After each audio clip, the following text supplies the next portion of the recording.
जिला बदायूं से इस वक्त की बड़ी खबर निकलकर आई सामने। बहुजन समाज पार्टी की मुखिया उत्तर प्रदेश की पूर्व मुख्यमंत्री बहन कुमारी मायावती जी की विशाल रैली का आयोजन 9 अक्टूबर 2025 को लखनऊ में होने जा रहा है। नमस्कार, आप देख रहे हैं RBS 7 लाइव न्यूज। संवाददाता विपिन श्रीवास्तव के साथ देखिए एक रिपोर्ट। लखनऊ तक आने वाली 9 अक्टूबर को सबसे ज्यादा बड़ी संख्या में कोई कार्यकर्ता जाने का काम करेंगे तो ये शेखुपुर विधानसभा के कार्यकर्ता लखनऊ में पहुंचने का काम करेंगे। ऐसा मैं आपको मंच के माध्यम से भरोसा दिलाने का काम करता हूं। मेरे सम्मानित साथियों, एक बात कह के अपना स्थान लूंगा। साथियों, जब भी इस देश तो दुनिया की धरती पर कोई संकट के बादल छाए हैं, तब किसी ताकत ने इस दुनिया की धरती पे जन्म लेने का काम किया है।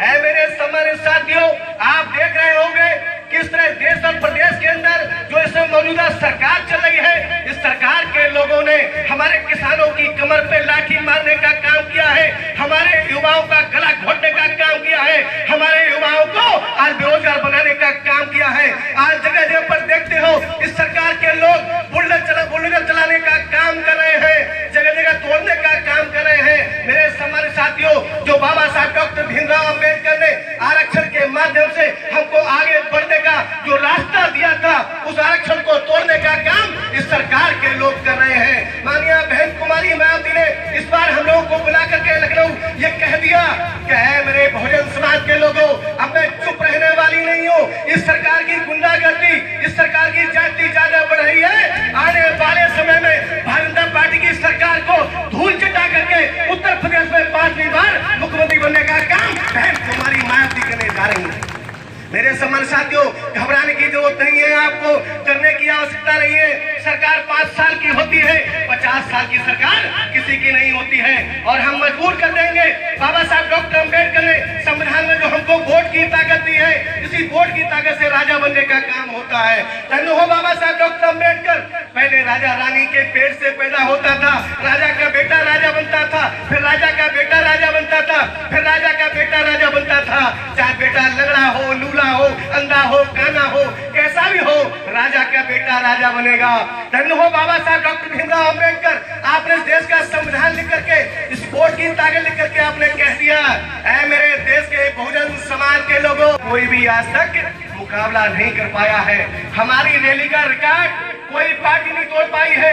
भले ही भारतीय जनता पार्टी केंद्र में सरकार चला रही हो, भले ही कांग्रेस ने केंद्र में सरकार चलाई हो, भले ही समाजवादी पार्टी 4 बार प्रदेश में रही हो, लेकिन बहुजन समाज पार्टी की रैलियों का रिकॉर्ड आज तक कोई पार्टी नहीं तोड़ पाई है। तो माननीय बहनी ने कहा है कि दूसरी पार्टियों से मैं नहीं कहती हूँ कि उसका रिकॉर्ड तोड़ना, लेकिन मैं अपने कार्यकर्ताओं से कह रही हूँ कि जो पिछली रैलियां की है, उन सबका रिकॉर्ड तोड़ करके इसका रिकॉर्ड काम करने का काम कर देना मेरे सम्मानित साथियों, जिससे आने वाली ताकतों को, सरकारों को पता लग जाए कि बहुजन समाज पार्टी के लोग बड़ी तादाद में तैयार हो गए हैं, झुकने वाले नहीं है, डरने वाले नहीं है। तो मेरे सम्मानित साथियों, एक पत्रकार ने 2005 में एक रैली हुई थी, उस रैली में उसका नाम दिया गया था सत्ता प्राप्त करो संकल्प महारैली। क्या नाम था? सत्ता प्राप्त करो संकल्प महारैली। 2005 में रैली हुई थी। लखनऊ में किसी भी होटल पर पानी नहीं था, लखनऊ में किसी होटल पर रोटी नहीं थी, किसी भी जगह पर सोने की जगह नहीं थी, कोई होटल रुकने को उसमें जगह नहीं थी। ऐसी विशाल रैली आप लोगों ने लखनऊ के अंदर करने का काम किया। एक पत्रकार ने छापा, पेपर छपा, और छपने के बाद प्रशासन ने आपकी रैली को फेल करने का काम किया। 25-25 किलोमीटर, 20-20 किलोमीटर पहले हमारी बसों को रुकवाने का काम उन लोगों ने किया। लेकिन धन्य हो, उस पेपर में छपा था कि ऐसा कोई व्यक्ति नहीं है जो पैसा लेकर के भी रैली में जाए और 25 किलोमीटर पैदल चल करके जाए।